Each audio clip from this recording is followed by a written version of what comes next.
नमस्ते। हर दिन है कहानी। सच्चिदानंद हीरानंद वात्स्यायन अज्ञेय की संपूर्ण कहानियों के क्रम में आज की कहानी का शीर्षक है अकलंक। इस कहानी का लेखन 1931 में दिल्ली जेल में हुआ था। आवाज मेरी यानी प्रज्ञा पांडे की। तो शुरू करते हैं कहानी अकलंक। वे दोनों उस टीले की चोटी पर खड़े थे। चारों ओर काले काले बादल घिरे हुए थे। धारासार वर्षा हो रही थी। टीले के नीचे गहराता हुआ वांगहो नदी का प्रवाह था और जहां तक दृष्टि जाती थी पानी ही पानी नजर आता था। वे दोनों वर्षा की तनिक भी परवाह न करते हुए टीले के शिखर पर खड़े थे। वह चीनी प्रजातंत्र सेना की वर्दी पहने हुए था और भीगता हुआ सावधान मुद्रा में खड़ा था। स्त्री ने एक बड़ी सी खाकी बरसाती में अपना शरीर लपेट रखा था। उसके वस्त्राभूषण कुछ भी नहीं दिख पड़ते थे।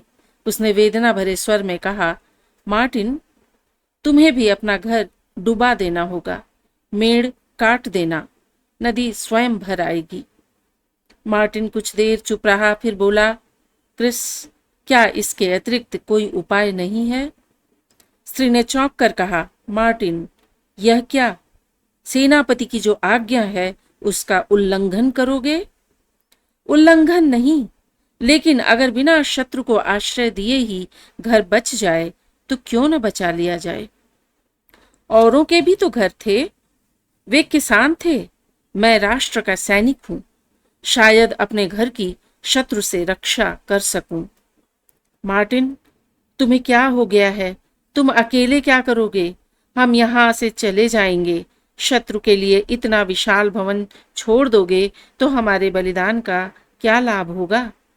हमने अपने घर डुबा दिए हैं केवल इसीलिए कि शत्रु को आश्रय न मिले, और तुम अपना घर रह जाने दोगे?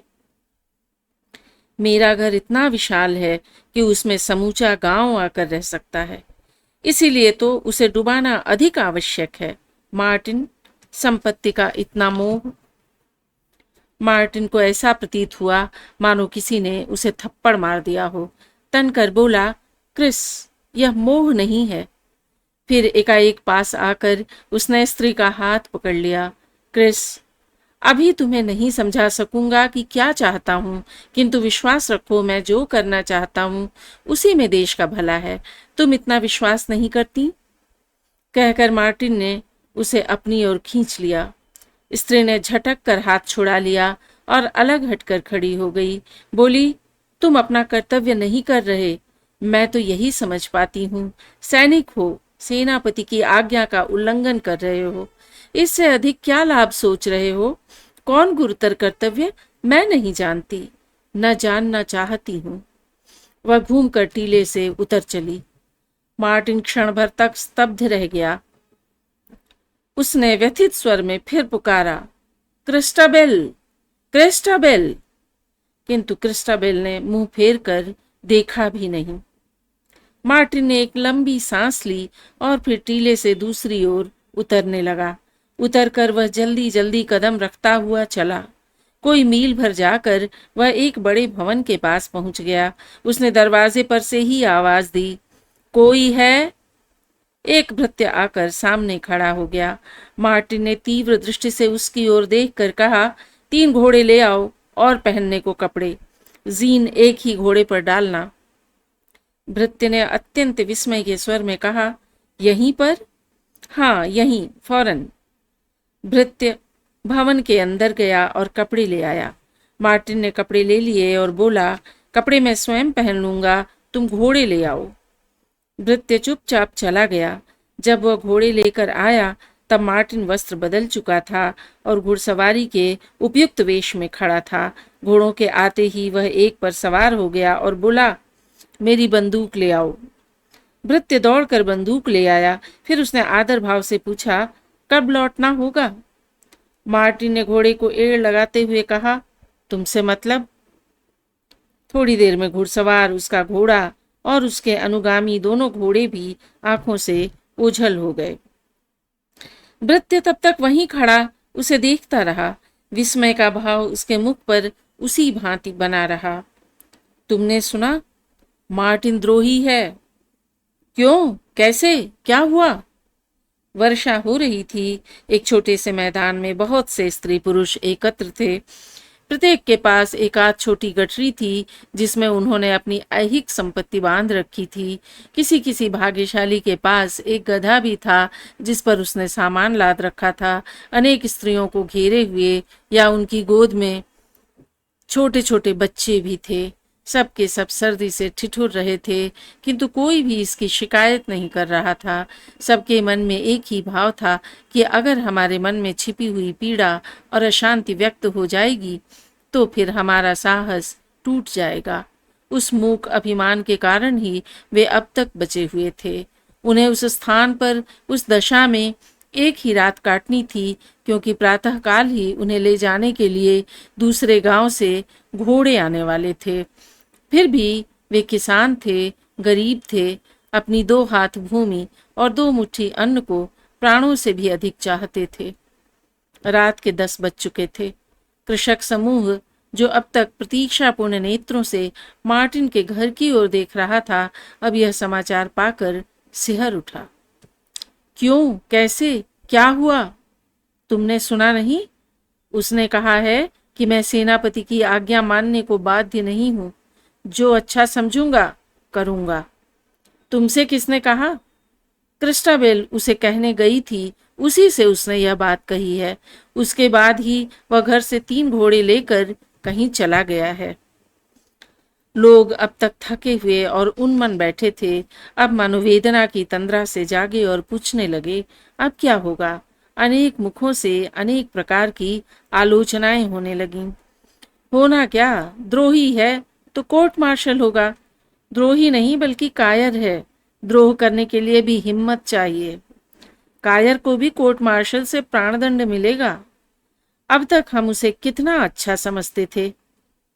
एक वृद्ध ने, जो अब तक चुपचाप तमाकू चबा रहा था, उसे थूक कर कहा, भाई तुम लोग चाहे जो कहो, मुझे तो उस पर विश्वास है। इतना सीधा, इतना सदैव, दूसरों का भला करने वाला और त्यागी आदमी द्रोही हो सकता है, यह मेरा मन नहीं मानता। तुम्हें याद है महामारी में उसने कैसे गांव में रहकर दिन रात सेवा की थी? कहाँ कहाँ से डॉक्टर बुलाए थे, दवाइयाँ मंगाई थी। जिस दिन मेरा लड़का बीमार हुआ, कहते कहते वृद्ध की आंखें डबडबा आईं। उस दिन सारी रात वह उसके पास बैठा रहा। मैंने कई बार कहा, अब चले जाओ, सो, पर नहीं माना। हम ही से कहता रहा, तुम थके हुए हो, थोड़ा आराम कर लो, कल अच्छा हो जाएगा। पर बेचारे को अच्छा ही नहीं होना था। कुछ रुक कर फिर कहा, अब तक भी हमें जिस चीज की जरूरत होती है उसी के पास जाते हैं कि नहीं? तुम चाहे जो कहो, मैं तो यही कहूंगा कि उसका नाम जिसने अकलंक रखा, ठीक रखा। वह ईसाई है तो क्या हुआ, मैं उसे हमेशा अकलंक कहूंगा। एक युवक बोला, दादा इतने जोश में ना आओ, वह हमारी भलाइयां तो करता रहा है, लेकिन क्या इससे उसको कीर्ति नहीं मिलती?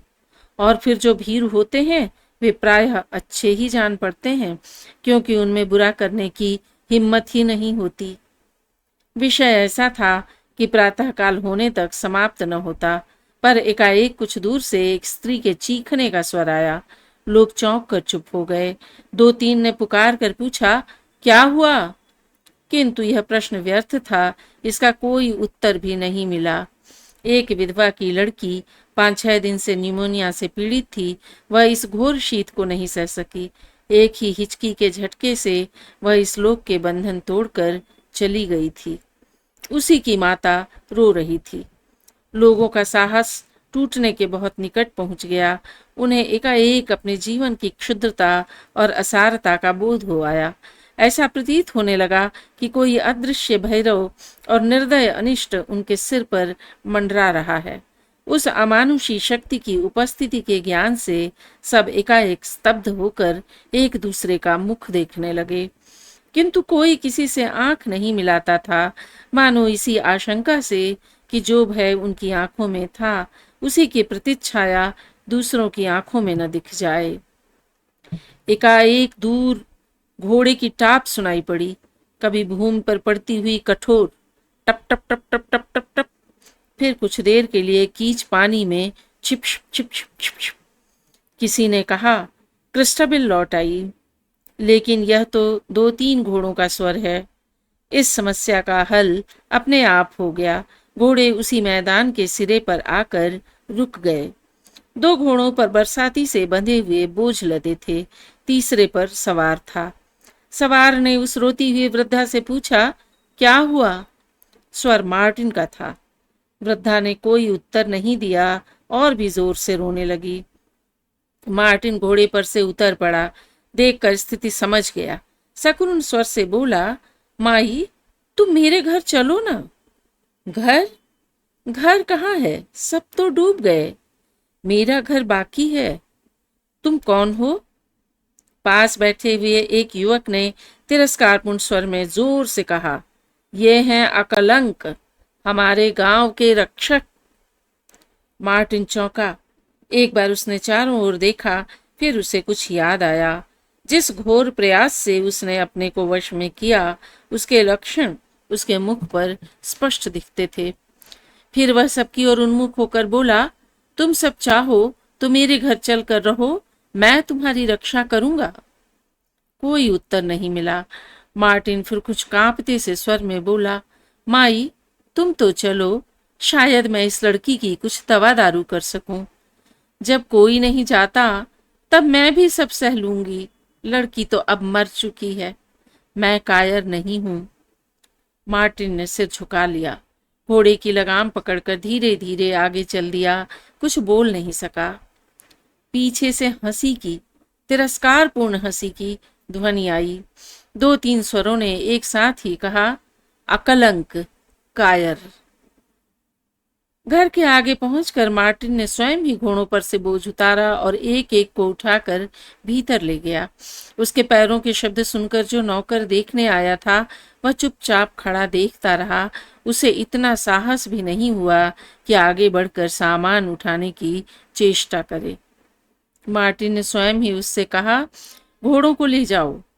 तब एकाएक बिजली से संजीवित व्यक्ति की तरह वह बाहर दौड़ पड़ा। मार्टिन ने सब दरवाजे बंद कर लिए और एक कोने में पड़ी हुई कुदाली और फावड़ा निकाल कर खोदने लगा। कमरे के मध्य में जब वह काफी बड़ा गड्ढा खोद चुका, तब उसने एक बार कमर सीधी की और फिर घोड़ों पर के दोनों बोझ उसमें डाल दिए। फिर उसने अपनी कमर पर लिपटी हुई बहुत लंबी एक रस्सी खोली और उसका एक छोर उन गट्ठरों के भीतर रख दिया। उसके बाद उसने गड्ढे को पूर्ववत भर दिया और वहां से किवाड़ तक और किवाड़ के बाहर दूर तक एक नाली सी खोदकर उसी में रस्सी दबा दी। जब वह घर से लगभग 60 गज दूर पहुंचा, तब रस्सी समाप्त हो गई। उसने यहाँ पर उसका सिरा बाहर रखकर उस पर कुछ सड़े पत्ते और लकड़ियों का एक छोटा सा ढेर लगा दिया। फिर वह घर के भीतर आया और किवाड़ बंद करके बैठकर न जाने क्या क्या सोचने लगा। सवेरा नहीं हुआ था, उषा भी नहीं हुई थी, किंतु फिर भी रात्रि के अंधकार के रंग में कुछ परिवर्तन हो गया था। वह कुछ भूरा सा हो गया था। इससे अनुमान किया जा सकता था कि सूर्योदय में कुछ ही देर है। वर्षा अभी होती जा रही थी। मैदान में बैठे हुए लोग सो नहीं पाए थे। वे अशांति और औत्सुक्य से क्रिस्टाबेल की प्रतीक्षा कर रहे थे। क्रिस्टाबेल शाम से ही दूसरे गांव से घोड़े लाने चली गई थी, जो कि उन लोगों को ले जाने वाले थे। उग्र प्रतीक्षा सदा ही फलीभूत होती है। एकाएक किसी ने चिल्लाकर कहा, प्रजातंत्र की जय, क्रिस्टाबेल आ गई है। बहुत से लोग उठ खड़े हुए। क्रिस्टाबेल घोड़े से उतरकर नीचे बैठ गई और बोली, मैं कितनी थक गई हूँ। फिर चारों ओर देखकर बोली, चलो अब देर क्या है। कुछ नहीं, एक बुढ़िया की लड़की। हाँ, मैंने सुना, वे अभी लौट आएंगे, तुम लोग तैयार हो लो। किसी ने पूछा, और मार्टिन का क्या होगा? क्रिस्टाबेल का मुंह लाल हो आया। वह रुक कर बोली, क्यों, उसका क्या होना है? वह तो हमारे विरुद्ध जा रहा है। क्यों? अपना घर बचा रहा है और कल कुछ रसद ले भी आया है। मालूम होता है यहीं रहेगा। क्रिस्टाबेल कुछ देर चुप रही, फिर बोली, तुम लोग चल पड़ो, मैं अभी आती हूँ, मुझे एक नया घोड़ा दे दो। दूसरा घोड़ा लेकर वह मार्टिन के घर की ओर चल पड़ी। मैदान में बैठे हुए लोग तत्परता से घोड़े लादने लगे। दूसरा घोड़ा लेकर वह मार्टिन के घर की ओर चल पड़ी। मैदान में बैठे हुए लोग तत्परता से घोड़े लादने लगे। मार्टिन अपने घर के बाहर ही टहल रहा था। क्रिस्टाबेल को आते देखकर रुक गया और एकटक उसकी ओर देखने लगा। क्रिस्टाबेल ने बिना भूमिका के कहा, मार्टिन, मैं ये क्या सुनती हूँ? यही सुना होगा कि अकलंक अब कलंकी हो गया है। क्रिस्टाबेल यह प्रश्न सुनकर सहम गई और सहसा कुछ न कह सकी। मार्टिन ने स्वयं ही फिर कहा, क्रिस्टाबेल, मैं तुम्हें कह चुका हूँ कि मैं देश का भला सोच रहा हूँ। सारा गांव मेरे विरुद्ध है। क्या तुम भी मेरा विश्वास नहीं कर सकती? क्रिस्टाबेल बोली, मैं क्या करूं? तुमने मुझे कोई कारण तो बताया नहीं। कारण बताने में विवश हूं, पर क्या तुम इतना भी विश्वास नहीं कर सकती? मैं तो विश्वास करती हूं। तुम स्वयं ही मुझसे कुछ छुपा रहे हो। अगर कर्तव्य कोई बात छिपाने को कहे, मेरे प्रति तुम्हारा क्या कोई कर्तव्य नहीं है? क्रिस, मुझे अधिक पीड़ित ना करो। मैं विवश हूं, इतना मान लो। क्रिस्टाबेल फिर बहुत देर तक चुप रही, फिर एक लंबी सांस लेकर मुंह फेर कर चल दी। कहाँ जा रही हो क्रिस? क्रिस ने दबे हुए उद्वेग के स्वर में उत्तर दिया, कहीं नहीं, अपना कर्तव्य मुझे भी निश्चित करना है। क्रिस, तुम नाराज हो गई? यह प्रेमालाप का समय नहीं है। अगर मैं कारण बता दूं तो विश्वास करोगी? क्रिस एकाएक ठिठक गई और बोली, क्या? मार्टिन बहुत देर तक स्थिर दृष्टि से उसके मुख की ओर देखता रहा, कुछ बोला नहीं। फिर, नहीं, विश्वास मोल नहीं लिया जाता, तुम जाओ। मार्टिन के हृदय की उथल पुथल को क्रिस्टाबेल नहीं समझ पाई। क्रुद्ध सर्पिणी की तरह घूमकर तीव्र गति से चल दी। मार्टिन ने धीरे से कहा, अविश्वासिनी। उसके स्वर में क्रोध की अपेक्षा वेदना ही अधिक थी। इस बात को क्रिस्टाबेल नहीं समझ सकी। उसने क्षण भर के लिए रुककर बिना मुख फेरे ही कहा, कायर। जिस समय क्रिस्टाबेल मैदान पर पहुंची, तब लोगों ने देखा उसकी आंखों में एक अमानुषी तेज था। उसने चुपचाप एक घोड़ा चुना और उछल कर चढ़ गई। एक वृद्ध ने सहानुभूति के स्वर में पूछा, क्रिस, कहाँ जाओगी? क्रिस्टाबेल ने बिना किसी की ओर देखे ही उत्तर दिया, यांगसिन सेनापति से रिपोर्ट करने। कैसी रिपोर्ट? वह कायर है, कायर। कहते कहते क्रिस्टाबेल ने घोड़े को एड़ दी और बात की बात में बहुत दूर निकल गई। जब वह बिल्कुल ओझल हो गई, तब लोगों की भाव तरंगिनी को निकलने की राह मिली। एक ही गगनकंपी हुंकार में क्रिस्टाबेल की जय। जिस समय सैनिकों का दल मार्टिन को बंदी करने आया और किवाड़ बंद पाकर खटखटाने लगा, तब मार्टिन अपनी बंदूक लेकर सामने आया और ललकार कर बोला, क्या है? किंतु देखते देखते कहते कहते उसने देखा सैनिकों के साथ क्रिस्टाबेल भी है। उसे देखकर मार्टिन ने बंदूक आकाश की ओर करके दाग दी और फिर जमीन पर पटक दी। बदले हुए स्वर में फिर पूछा, क्या है? हम तुम्हें बंदी करने आए हैं, प्रजातंत्र के नाम पर। किस अपराध के लिए? कायरता के लिए। मुझे? कहकर मार्टिन ने एक बार फिर क्रिस्टाबेल की ओर देखा, पर उसने आंख नहीं मिलाई। मार्टिन बोला, मैं तैयार हूं, चलो। मैंने हथियार डाल दिए हैं। सैनिकों ने उसे बीच में ले लिया। उनके नायक ने क्रिस्टाबेल से पूछा, आप कहाँ जाएंगी? हमारे साथ ही? नहीं, तुम जाओ, मुझे अपना काम है। सैनिक बंदी को लेकर आगे बढ़ने लगे। जब वे कुछ दूर चले गए, तब क्रिस्टाबेल एक हल्की सी चीख मारकर कीच में ही बैठ गई। Martin, Martin. पता नहीं बंदी ने उसे सुना भी कि नहीं। उसके मुख का भाव जरा भी नहीं बदला। शायद सैनिकों के पदरव में वह डूब गई थी। वह करुण पुकार, मार्टिन। प्रहरी, क्या है? एक बात सुनोगे? अगर प्रजातंत्र के खिलाफ नहीं होगी तो सुन लूंगा। तो जरा पास रखाओ। पहरेदार बंदी के पास गया। बंदी ने कहा, जानते हो, कल मेरा कोर्ट मार्शल होना है। हाँ, जानता हूँ। शायद, अवश्य प्राणदंड की आज्ञा होगी। हाँ, यही संभावना है। मेरा एक पत्र पहुंचा दोगे? किसे? स्त्री सेना की एक वॉलंटियर को। वह तुम्हारी कौन है? मार्टिन ने इसका उत्तर नहीं दिया। बोला, मुझे अब फिर किसी से मिलने या बोलने का अवसर नहीं मिलेगा, इसी से कहता हूँ। पहरेदार ने कुछ सोचकर कहा, काम तो सहज नहीं है, और फिर? और क्या, मैं तुम्हारी सहायता क्यों करूं? तुम तो कह दो ना, रुक क्यों गए? पहरेदार फिर चुप रहा। यह देखकर मार्टिन स्वयं ही बोला, मैं कायर हूँ, देश का शत्रु हूँ, यही ना? पहरेदार ने बिना कुछ कहे सिर झुका लिया। उसकी यह अर्धव्यक्त स्वीकृति देखकर मार्टिन बोला, मेरे पास इसका उत्तर नहीं है, तुम्हें क्या कहूँ? अगर कहता हूँ कि मैं कायर नहीं हूँ तो तुम अपने मन में सोचोगे सभी कायर ऐसा कहा करते हैं, इसलिए इतना ही कहूँगा, मैं मनुष्य हूँ, मेरे हृदय है और अभिमान भी। मार्टिन थोड़ी देर प्रहरी की ओर चुपचाप देखता रहा, फिर बोला, ले जाओगे? प्रहरी ने धीरे से कहा, हाँ, ड्यूटी बदलने से पहले दे देना।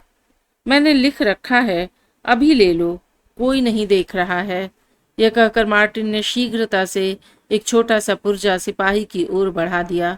सिपाही ने उसे अपनी बंदूक की नली में डाल लिया और बोला, मैंने तुम्हारा विश्वास किया है, देखना। मार्टिन ने उत्तर नहीं दिया। एक बार उसकी ओर देख भर दिया। उस दृष्टि में न जाने क्या था। उसे लक्ष्य कर प्रहरी चुपचाप सिर झुकाए इधर उधर घूमने लगा। मार्टिन कोठरी के मध्य में जाकर बैठ गया और छत के एक छोटे से रोशनदान की ओर देखने लगा। एक बार चौंक कर बोला, है, यह मैंने क्या किया? फिर थोड़ी देर के लिए चुप हो गया। फिर एक लंबी सांस लेकर बोला, विराट प्रेम का अंत भी विराट होना चाहिए, मैं उसे अपनी व्यथा क्यों दिखाऊं? मार्टिन ऐसी मुद्रा, प्रश्न भरी मुद्रा से उस रोशनदान की ओर देखने लगा, मानो उसी से उत्तर की प्रतीक्षा कर रहा हो। कहानी का अगला भाग कल। धन्यवाद।